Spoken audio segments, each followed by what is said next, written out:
उत्तराखंड से एक बड़ी खबर सामने आ रही है। राज्य में 9 लोगों की मौत की सूचना और 13 लोग गंभीर रूप से घायल हैं। दरअसल उत्तरकाशी टिहरी जनपद की सीमा पर करीब 14,500 फीट की ऊंचाई पर स्थित सहस्त्रताल ट्रैक पर गए 22 सदस्यीय दल में से 9 ट्रैकर्स की मौत हो गई है। 10 ट्रैकर्स को सुरक्षित किसी तरह वापस लाया जा चुका है। प्राप्त जानकारी के अनुसार कर्नाटक ट्रैकिंग एसोसिएशन का 22 सदस्यीय ट्रैकिंग दल उत्तरकाशी के सिल्ला गांव से 29 मई को सहस्त्रताल के लिए रवाना। इस दल में 18 लोग बेंगलोर और कर्नाटक और एक ट्रैकर पुणे महाराष्ट्र का शामिल हुआ।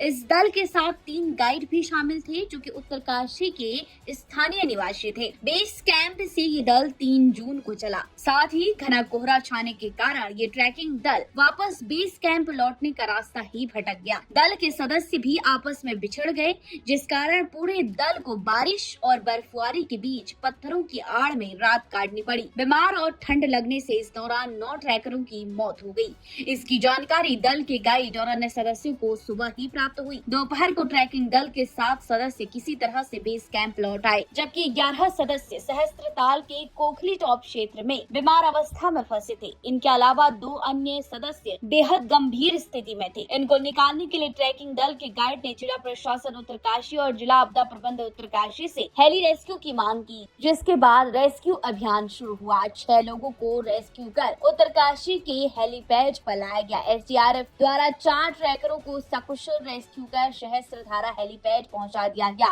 अभी तक कुल 10 ट्रैकर्स को घटनास्थल से एयरलिफ्ट कर सुरक्षित निकाल दिया गया है और ट्रैकिंग पर गए 9 ट्रैकरों की मौत हो गई है। दरअसल आपको बता दें, वर्ष 2022 में हुए नीम की द्रौपदी का डांडा हिमस्खलन हादसे के बाद यह एक बड़ा दूसरा हादसा है।